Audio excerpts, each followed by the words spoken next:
Hey everyone, this is Adam Elenbaas from Nightlight Astrology. This week we continue our exploration of this fall's grand water trine, which is coming through at the end of October and then recurring throughout the months of November and December. This is one of the biggest astrological transits of the year, and if you've been watching my channel this week, you've already seen me unpack this grand water trine from a few different perspectives. Today we're going to continue this exploration from the standpoint of ancient spiritual alchemy. The alchemists had a very specific role that water played in the alchemical process, and the modern depth psychologist Carl Jung also explored the role of water and the alchemical process within the soul, as alchemy has been used by modern depth psychologists as a way of understanding something of the spiritual and psychological processes of transformation that we undergo as souls. So today what we're going to do is take a look at this kind of cosmic flood that's coming through in the next couple of months, which we've previewed in a few different ways again this week already. But we're going to look at it from the standpoint of the element of water in the process of alchemy. I hope that this will be interesting for you. Alchemy is not something I've covered a whole lot of on this channel. It's not something I have really deep, extensive background in, but enough to certainly give today's talk. And it was also fun for me to brush up on the stages of alchemy in the work of Carl Jung and in the ancient mystical texts, and do a little digging and learn a few new things as well. So I hope that you will enjoy this and that it will give us a way of perhaps conceptualizing the grand water trines in terms of spiritual and psychological processes of change that we are likely to encounter either in ourselves or people around us. So anyway, that's our goal for today. Before we get into it, remember to like and subscribe. It's my hope to get to 100,000 subscribers on the channel by next summer. That feels like a reasonable goal, but it requires people like yourselves who watch this content and enjoy it to give it the thumbs up. Give us a subscribe if you haven't yet. Drop a comment in the comment section. All really helps. You can find transcripts of any of these daily talks on the website, which is nightlightastrology.com. A couple of promotions. The early bird rate for our 2026 retreat ends at the beginning of October, so be sure to check that out. This is an immersive training program, brand new training program on the art and practice of divinatory astrology. It's called The Oracle Within. You can check it out on the website. We are well over halfway full now for the retreat, so you have another month left to register and save a significant amount on the cost of the retreat through the early bird rate. But either way, I can't wait to train in person in a beautiful setting in Mexico next June. It's going to be really, I think, fun. And at the end of today's content, you can hear an informational video where I'll tell you more about the retreat, who it's best suited for, how to register, what the program looks like, all of that good stuff. Go to live talks under the events page, and you will see that my talk for this month is on the many faces of Mercury. We are going to be working through each of the traditional planets in planetary pairing talks. If you have never learned planetary combinations, this is an absolutely vital part of learning astrology. If you understand the basic philosophical and archetypal combinations that planets provide us with, then you can mix and match them and understand any aspect that they appear in. You can understand them in your own natal chart if you read for others. So we're going to start with Mercury and work through every one of Mercury's pairings, from the moon all the way out to Pluto. We're going to do the same thing with Venus in a couple of months. I've got a few talks this fall on houses, house 2 and 11. We're going to be exploring this fall. So these monthly webinars, when you sign up, you get the recording if you can't make it to the live webinar. But check this one out. It's coming up September 25th. I'm going to do a deep dive on Mercury planetary combinations, which I think will be, again, don't sleep on it. Sounds like it's a technical talk, but you'll be blown away at how helpful it is to understand these basic planetary pairings. The other thing I want to recommend is that you check out our first year course. We will begin promoting this formally next week. Registration is open. Our new year 1 program cohort begins in November. We always have 2 per year. So this is the November cohort, begins November 8th. I'll be telling you more about that next week. Can't wait for a new group of students to begin studying ancient astrology with this fall. Okay, on that note, let's turn our attention to the real-time clock. And I'm going to remind you of these grand water trines. Then we're going to talk about water in the process of alchemy. So here we are, and we're looking at today is today is Wednesday, September 10th. And what I want to show you is once we get moving forward, and we get some planets in water signs. Here's by the middle of October, we have Mercury and Mars both in Scorpio. And as soon as that starts happening, Neptune re-enters Pisces. This is by late October. And now we have the formation of a grand water trine. The formation is not exact, meaning the planets are not all at the exact same degrees simultaneously, but it is close enough. Trust me when I say that you will be feeling this. You will.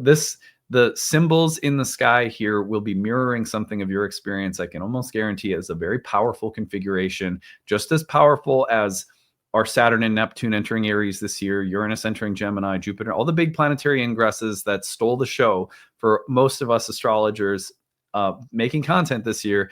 You're not going to sleep on these grand water trines. They are a big deal. So here it is, late October, and one day at a time, we are seeing Mercury and Mars enter trine to Jupiter, trine to Saturn, trine to Neptune. Well, Jupiter is very close to a trine to Saturn and Neptune, so that's the grand water trine.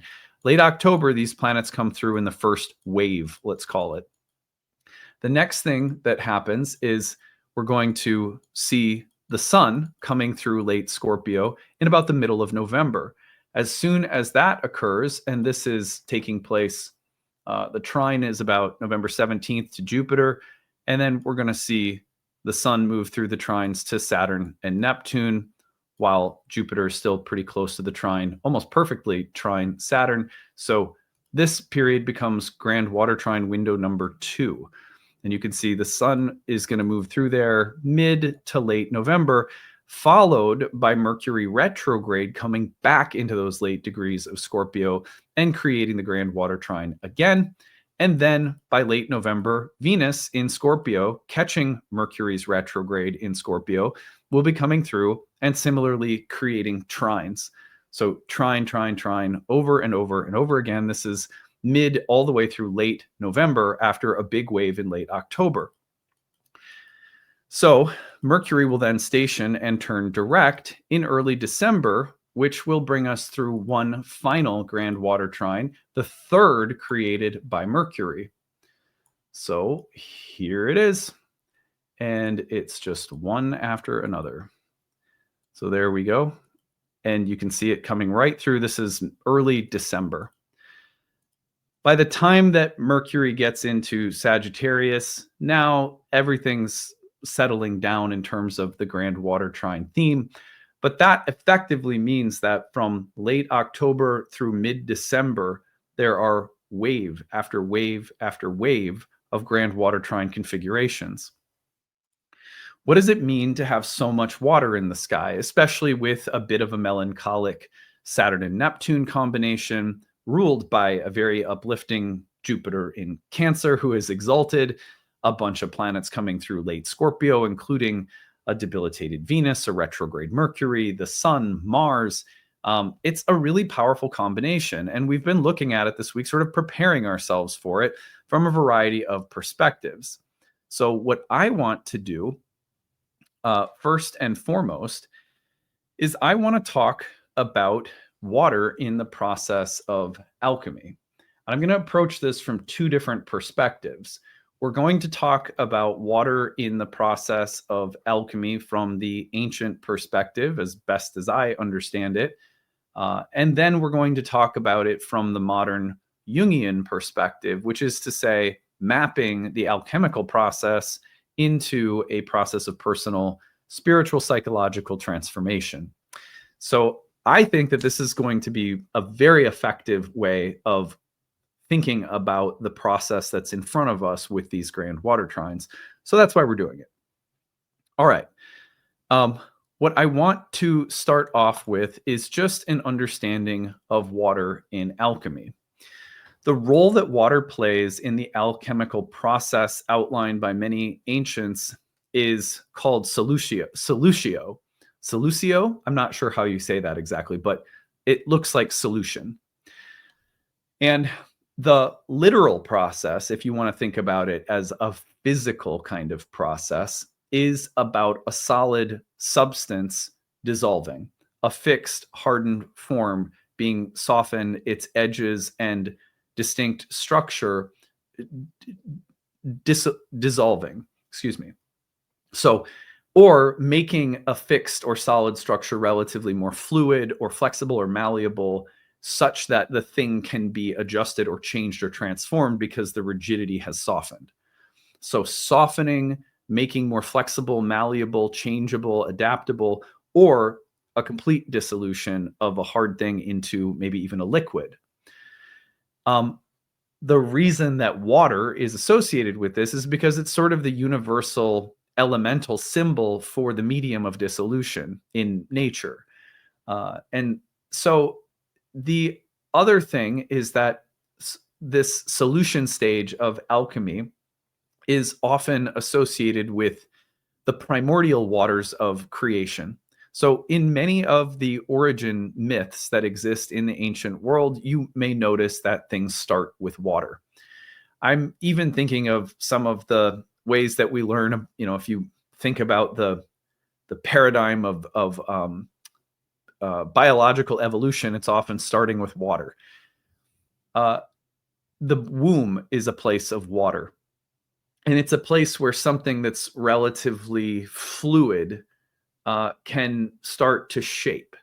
But it comes from a fluid state comes a solid state. And that is often mapped out onto creation myths, the primal waters of creation. Things come out of water because it's a state of form in potential, you might say. In the magnum opus, the solutio stage comes after calcination and before coagulation. And I'm going to tell you what that means in a second.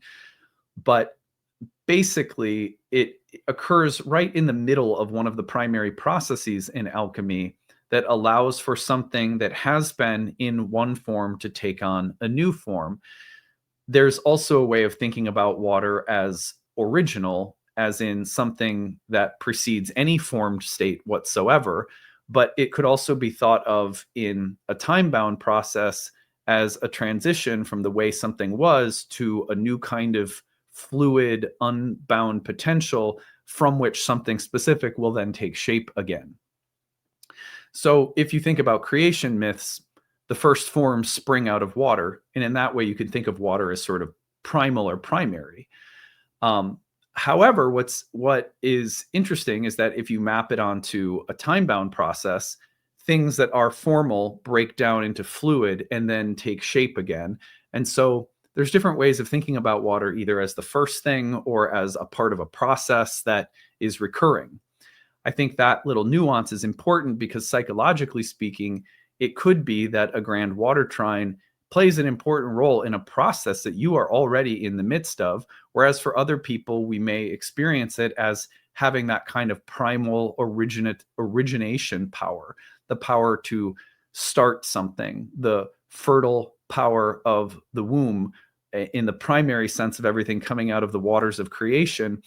There's a very basic way in which a grand water trine is just very fertile and creative, which is something we've already talked about this week. I want to talk a little bit more about water from the alchemical standpoint of an important role within a process today. So just keep that little distinction in mind. So often the psychological meaning of solutio or water, when we start mapping that kind of physical description that I just gave into a psychological or spiritual process, the solutio stage can come up when structures are dissolving. A structure could be an ego structure. A structure could be a karmic structure, a pattern that exists not just within ourselves, but that constellates in other people and places in our lives, but it has a structural kind of integrity. So any kind of structure, psychic, karmic, psychological, physical, that experiences a stage of dissolution or of the water coming and taking the structure and softening it or making it much more like wet clay, or of completely dissolving it. So there's levels to this. You could think of the image of a flood that just completely washes everything out, very powerfully dissolving. Or you could think of it as something that takes a hard thing and makes it from a hard piece of clay into a malleable piece of clay. There are different images that are both applicable. But when that happens to us psychologically, it typically means that some aspect of our sense of selfhood is going through a tremendous softening, and we're being made very malleable and very flexible as a stage in a process of change, or we're being completely flooded, and structures in our lives, external, internal, both, are completely dissolving. Okay, so that typically, those are the two ways of thinking about it. Now, what comes through that flooding is often experienced as healing or renewing. So think, for example, about the image of baptism. Whether you're a Christian or not, just think about it as a kind of ritual and alchemical image. The person I was is being immersed in the water and then raised back up out of the water. And I am dissolving an old way of life, an old structure of self, an old identity, and allowing in that washing away, that cleansing, that renewal, for a new shape to come forth. So baptism is a really good image for what a process of flooding or softening can provide us with. When I think about my grandfather, when he was kind of baptized anew, coming out of alcoholism and becoming a born again Christian as a war veteran, trying to let go of his addictive habit of drinking. You could think about that. For him, I would say it was less of a complete dissolving of an old identity and more of a deep softening. He became a lot softer through that kind of conversion process, even though it wasn't a complete dissolution. Let me give you a different example. Many times people, and I'm going to give you some real life examples when I expand upon the process of alchemy in the stage before Solucio and after, but another person may go through a psychedelic experience, and in that experience, something of an ego structure is temporarily, for a couple of hours, just washed away, and you cannot locate that familiar ego form. For many people, that is a very scary experience, and that's why the image of a flood can be appropriate, because it has that sense of a crisis, a natural disaster. Well, for the psyche, there are natural disasters as well, and often they include moments of psychic crisis where the familiar structures of our ego or sense of identity are flooded. But coming out of that flood, when the waters recede, when the psychedelic starts coming out of someone's system, especially, this has been well documented in LSD therapy trials and research, and in my own experience with years and years of drinking ayahuasca, as the floodwaters recede and that sense of self comes back, it is not the same. The person that you were, the ego structure that you were, has not been completely annihilated, but it has been baptized, right?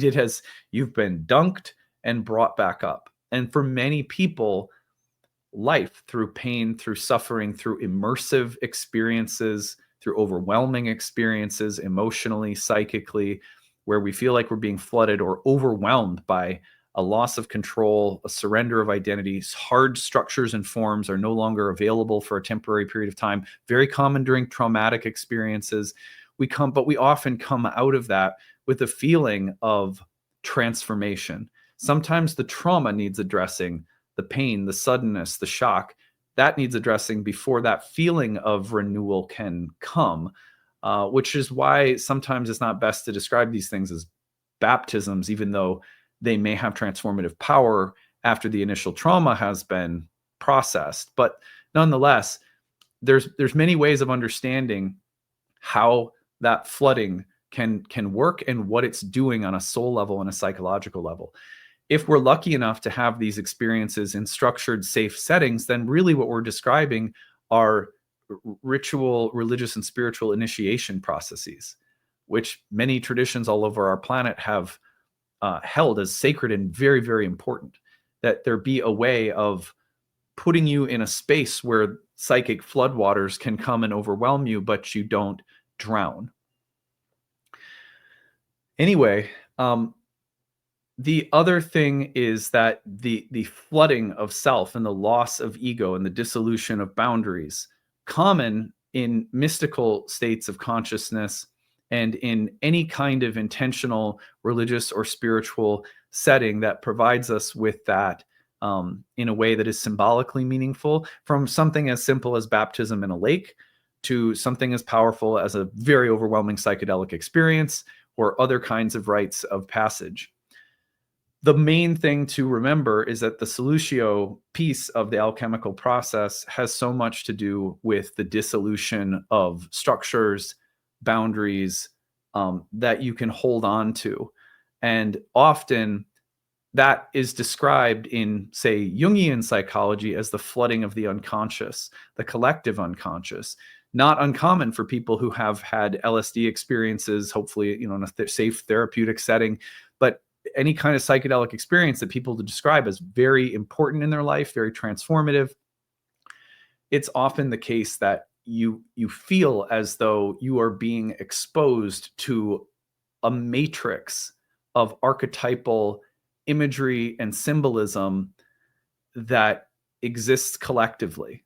Like, if you've ever looked at the paintings of ayahuasqueros from South America who paint the visionary mandalas that appear in the ayahuasca ceremonies, they may as well be, just complete mandalas and tapestries of universal archetypal imagery. I mean, it's just very powerful. The fact that there is something called a psyche and an unconscious or a collective unconscious that, when the doors of perception are open, you're just swimming in, and often without any tethering to a normal sense of identity, ego, or groundedness. I mean, you still have a body, but hardly are you even aware of that sometimes. There are many ways to access that in dreams, in therapy, through trauma and pain and suffering often. And that again, that makes it particularly hard because there's an initiation happening, but in order to really receive the blessing of that initiation, you often have to be able to receive it amidst the actual processing of trauma, which is a complicated part of why, like, there are so many people attracted to astrology and psychology and self-help who have often been brought into a mystical view of life through trauma, pain, and suffering. And so they're carrying a kind of wisdom, but there may also be carrying unprocessed levels of suffering. And that's complicated. I mean, if I had to, there's a lot of people that, when we owned a yoga studio for a decade, or being an astrologer all the time, there's a lot of people who come into classes who are like pretty wise, and also like still in the midst of some really gnarly healing and processing of pain and trauma that was part of putting them on a mystical path in the first place. I think that exists more now. This is speculation, but maybe than ever, because we don't have a lot of built-in religious, spiritual, like ritualistic consensus. Meaning there's not a real value in the culture of sharing in the universality of pain, suffering, initiation, wisdom, and how they work together. And we compartmentalize them. And so it just puts a lot of pressure on, like, I'll just say it honestly, it puts a lot of pressure on a place like a yoga studio to be a place of helping people process trauma, and while also recognizing and helping them develop the wisdom that's come out of it. It's like, yoga studios, in my experience, have been like, trauma recovery centers and therapy centers, as well as like wisdom schools or something. Anyway, I'm on a tangent. The point is that when we see such powerful configurations of water, we have to remember how powerful that stage is alchemically in the process of divine overwhelm, divine dissolution, which is often associated with trauma and pain and grief and loss and overwhelm, like a flood. But also, understandably, without this process, we can't be born anew. These are the generative primal waters of creation from which the resurrected form, the new form, has to come out of. And so we die and are reborn psychologically over and over and over again. And the familiar process of solutio, the dissolution of familiar structures and boundaries is part of it. So we have to learn how to, both personally, collectively, we have to learn how to recognize, honor, and work with such stages, right? Okay, well, that's enough about Solucio or water in alchemy. Just a little tiny crash course from someone who understands just a little. Let me tell you now about the process of calcination, solucio, and coagulatio, which are 3 stages that typically come together in alchemy. There are others, but let's talk about these in the way that they work together.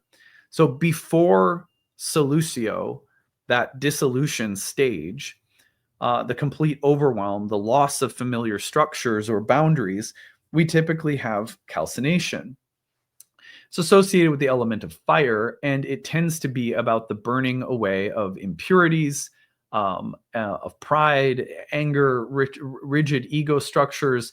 It reduces something material to ashes. It burns it away. It's associated with fire, often with the planet Saturn, because of Saturn is one of the triplicity rulers of the fire signs. As a participating ruler, if I am not mistaken, let me just double check that. I'm 99%. Yes, participating ruler in the triplicity rulership scheme. So I was like, wait, is it? Yeah.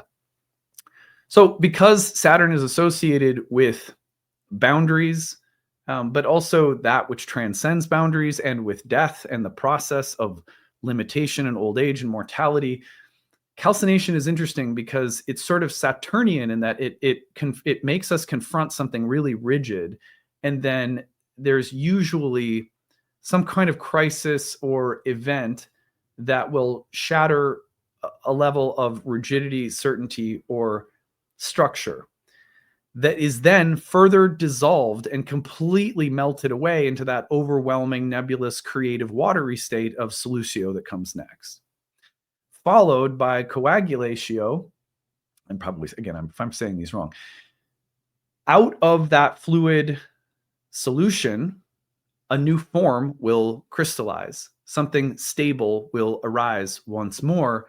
The new form, the new incarnation, which could translate into a new organization of insight, perception, behavior, a stronger or more authentic sense of self, an perhaps more evolved version of ourselves, etc. So the pattern goes breakdown of structure in fire, complete dissolution and kind of cleansing, and then creative openness and malleability in water, followed by re-emergence of form in coagulatio, which is associated with earth. Now, there's other ways in which we could bring air in, but I'm just using these 3 for now. So let me give you 3 different examples of this process in terms of how we see it play out in an astrological consultation setting. I'm going to give you one example, which is a career collapse. So here's the life event, and I'll take you through the stages that map loosely onto those alchemical calcination, solucio, and coagulatio. And I'll explain specifically within each example the solucio part.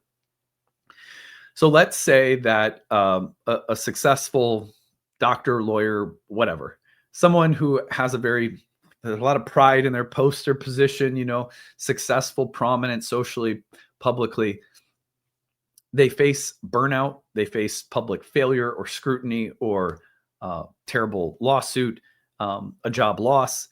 And so an identity built on success, public achievement, status is suddenly shattered.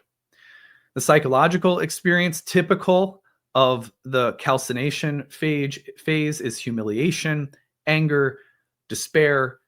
And what's happening is a burning away of the sense of your importance, your ego, your pride, your invincibility, your sense of control or self-importance.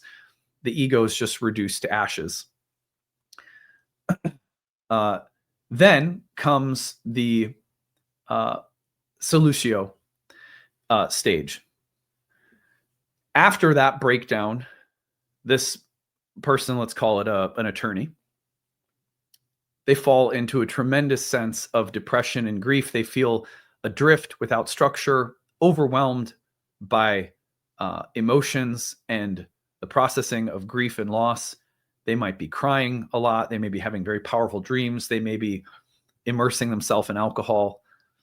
That would be not a particularly good way to try to go through this phase, right? On the other hand, such a person in this phase might seek out ketamine therapy. They might seek out an ayahuasca experience or yoga or just a talk therapy. They might start doing go on a spiritual retreat or take up a spiritual practice, because there is suddenly an openness and an overwhelm and a sense of needing to reorient and find something to hold on to. And it is often exactly in this stage of overwhelm and openness and flexibility that people will start looking for something renewing and healing. The old identity has melted. The unconscious is flooding through. Dreams, synchronicities, maybe old stuff is coming up. It can be a little regressive. It can feel very overwhelming. And yet, the possibility of creative gestation is also occurring. New possibilities are opening up. This is typical of the solucio stage. And then coagulatio within this example comes next. Out of this, something begins to crystallize. Maybe they discover that they like teaching or counseling, or they want to go back to school or take on a different career, or maybe they're ready to go back to work, but with a renewed and shifted sense of identity, direction, and purpose. And so a more grounded sense of self arises through this death and rebirth process. There's new values. There's deeper humility. Instead of chasing prestige, they go on about their work, but with more inner centeredness and less superficiality. Could be that simple. Their new life is the solid of a new solid, and the old was dissolved. And this is a very typical recurring stage in psychological processes of change that I've watched thousands of people go through in my counseling practice. Let's talk about another example, quite common, which is a religious collapse. Okay, let's start from the beginning. You have a moment of a crisis of faith. A religious leader or community is scandalous, disappointing. You're angry. You suddenly start to question things, and there's a familiar, calcination. Your life is set on fire, and something burns down. And then in the wake of that comes the solucio. You're very overwhelmed. You don't know what you believe anymore. You don't know if you have faith anymore. You don't know if is everything meaningless. And then within that openness, right? Maybe you try drinking, doing drugs. Maybe there's, just attempts to cope or escape from the pain of having lost the religious framework. And then through the opening of the solucio, the overwhelm of the solucio, maybe you start looking for new spiritual teachings. Maybe there's a therapeutic paradigm that emerges, and suddenly you find your way into a new form of faith that's more appropriate, that reflects the evolutionary breakdown and rebuilding that you just went through. Okay, so the solucio in that phase would be the complete sense of emotional overwhelm, the probing, the searching, the opening, the adapting to new things that might want to be coming through. So you could feel that portal that water opens in another example. Here's one final example: marriage, family collapse. Whether you're in the marriage stage of life or you're a kid and you're in the family stage of life, the family falls apart, the marriage falls apart. It's painful, and a lot of pride and ego and a familiar structure has been burnt down to ashes. Then in the solucio stage, the complete overwhelm, the disappointment, the disillusionment, the grief, the sorrow, the loneliness. In that space, you start seeing a therapist, you go to a yoga retreat, you have a psychedelic experience. These things happen so predictably. So the old identity has melted, and in the wake of that sort of emotional openness and dissolving comes a new creative potential, out of which something new typically coagulates. So what we have to think about now are 5 things to watch for, given that these grand water trines over successive months suggest an opening of life into where things that are in process may enter into solucio. They may enter into that kind of overwhelming space that is also very fertile and creative. So number one thing to watch for, given this alchemical background, would be emotional flooding.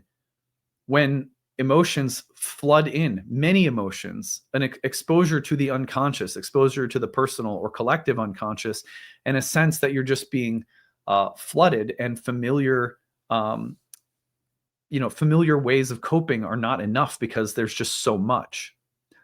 That would be common. Remember that this serves a part of a process in the soul's evolution.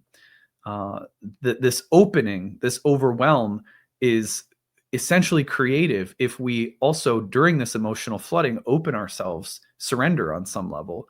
Number two would be the loss of structure or identity. We've said this all along today, but let's repeat it. In this overwhelming, watery stage of spiritual alchemy, we may notice that that familiar structures of identity, or familiar structures externally, work, marriage, home, family, money, et cetera, are being washed away. And that's very overwhelming. We don't know quite what to do with that. So that sense of having to let go of familiar structures psychically, emotionally, physically in the ecosystems of our life would be common. The thing to remember is that a level of surrender, trust, faith, allowing ourselves to feel what we feel, and reaching out for spiritual and emotional forms of support, processes of healing, processes of reflection, introspection, things that can help us move in and through the temporary floodwaters washing over us, are going to be really helpful, because they're going to be the things that allow for this to become creative and to lead to a new coagulation. Dreams and imagination intensified when water comes through. One of the ways that you may notice that is just a very vivid and powerful level of communication from the dream world or from your imagination. Your imagination is not exactly the same as like fantasizing. We often say it's not productive to fantasize, keep your feet on the ground and all of that.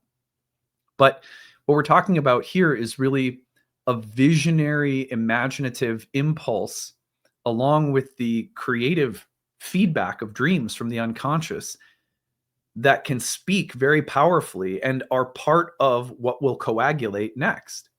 So in the watery space, be open and receptive to the creative voicings of dreams and imagination, or even synchronicities. Number four would be pull toward surrender or letting go. I sort of mentioned this already with the loss of structure or identity, and saying that the best way to deal with that is to surrender or let go. But at an even deeper level, let's say that there is something creative that can only be born when we take a leap of faith.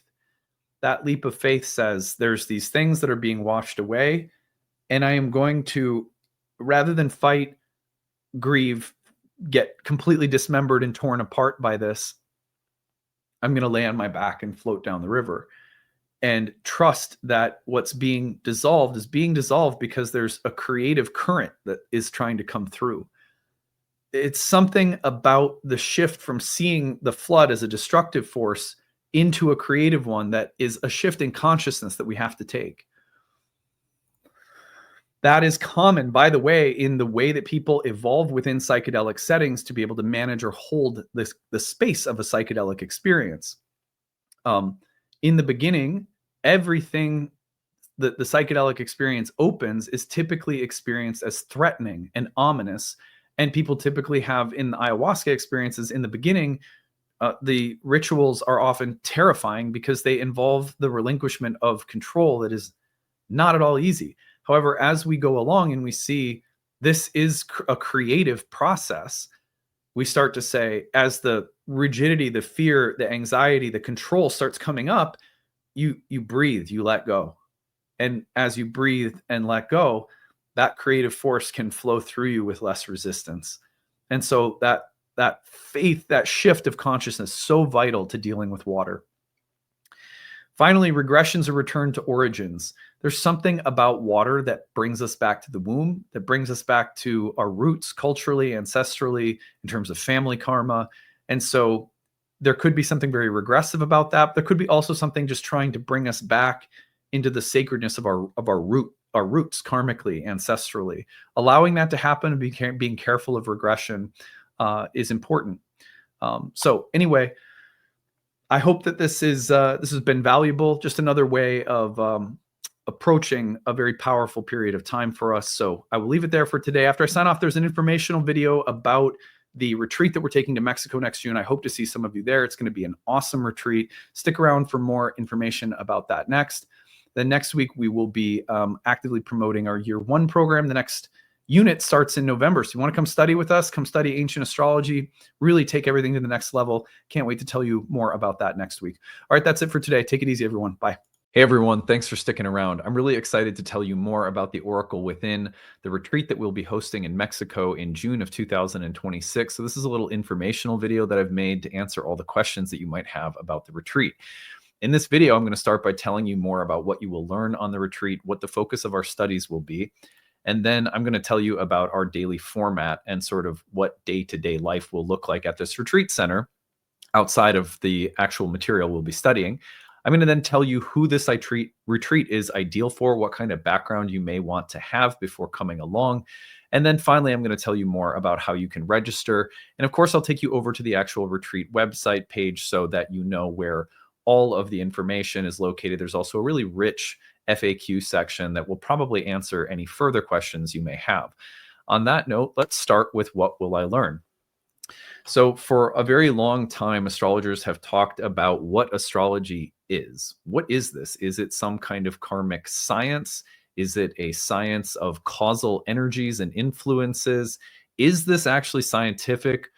Like, what order of knowing is astrology? If we say we can know something about reality, then how can we actually say that when it comes to astrology? These may seem like really deep, dense philosophical issues, but actually they're at the heart of what it means to really deepen into astrology. To have an understanding of what this actually is so fundamental and so helpful. Throughout all of the programs that I teach at Nightlight, I, of course, talk at length about my belief that astrology is a form of divination, that this is a language of signs and omens, very much like the tarot or the I Ching or many other systems of symbolic divination from all around the planet. We're going to spend a lot of time on this retreat talking about what astrology is. From a historical and philosophical perspective, what is divination? What is divination, not just in this tradition, but all over the planet? What kind of things does a divinatory view of the cosmos assume about the nature of reality, about the nature of the soul, and what we're actually doing as practitioners when we practice astrology or when we study it or when we use it for ourselves? So one of the teachers that I had that made a huge impact on me, and 12 years ago when Jupiter was last in Cancer, I hosted him for a retreat on astrology as a form of divination, is Jeffrey Cornelius. He wrote this book called The Moment of Astrology, Origins in Divination, which is, in my opinion, one of the best books on astrology ever written. This will be something like a preparatory textbook that a lot of students on the retreat I'll recommend read before you come to this course. Over the program for the course of a full week, in the mornings, we're going to be talking about the history, the metaphysics, the philosophy, the ancient mystics, and what they said about the nature of astrology itself. So we're going to think really deeply about what is astrology. Then in the afternoons, we're going to talk about how to connect with an oracle. Connecting with an oracle, connecting with astrology as a divinatory system, in other words, is about the marriage of intuition and being able to listen to the oracle speak while also utilizing the logic of craft. How do you marry those two things together? It's not something we take a lot of deliberate time to talk about as astrologers. So in the mornings, we're talking about history, philosophy, theory of astrology. In the afternoons, we're going to be talking about how to actually develop a living, vibrant relationship with an oracle so that it's informing how you approach the craft of a reading or how you approach the craft of astrology itself, if it's something that you maybe just use only for you in your own spiritual path. Either way, practitioners, hobby students are all welcome. So a lot of hands-on immersive work with charts, with live clients, with different systems of divination, and talking a lot about how to connect with an oracle experientially in our afternoons, where our mornings will be devoted to theory. It's about 30 to 40 hours worth of content that we'll be doing over the course of a week together, which means this is effectively like one of my advanced training programs condensed into a week. It's brand new material, brand new curriculum, doesn't appear anywhere else in the Nightlight programs, and yet everything that this program includes is really a condensation of the underlying philosophy of astrology itself that is a part of all of the Nightlight programs and all of my work as a whole. And again, most of that was deeply inspired by the work of Jeffrey Cornelius, who's I consider him something of a mentor in my life. So that's a bit about what you will learn. If you have questions about what you will learn, you can feel free to email me for more details, info@nightlightastrology.com. Now, I want to talk about the format of the retreat. When you're on this retreat, first of all, you're in a beautiful sort of jungle beach location near Puerto Vallarta, Mexico for a week, which means we every day will not just be about theory and experiential, immersive, oracular work, which I'm very excited about. I have a ton of really good curriculum written for us as a group to go through.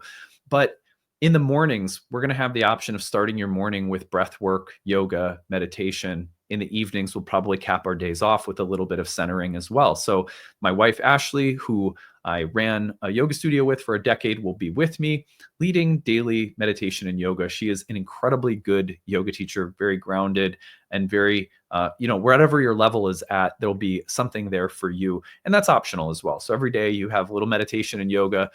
There's healthy food that serves people if you're vegan, vegetarian, or eat meat or whatever. There's options for food. There's a beach. There's a pool.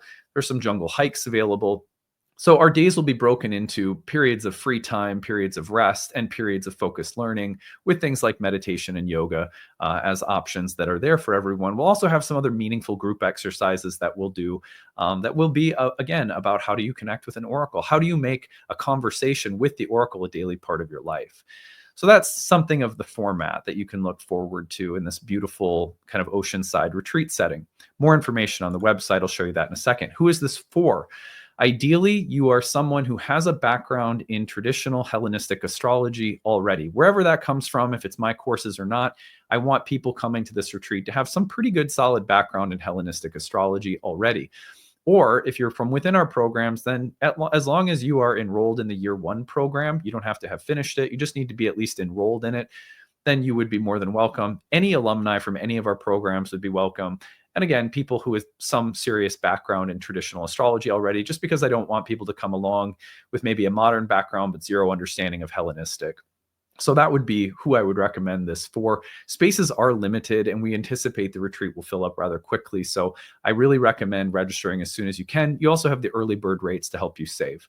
Finally, how do I register? I'm going to take you over to the website and you will find that here, the website, you can find it under the events page. Go to Immersive Retreat, or under the courses, it's our new course called The Oracle Within. When you scroll down, you're going to see everything that the program includes, basically everything I've gone over, maybe a little bit more details and depth there, as well as a little personal note for me that I wrote about why this means so much to me.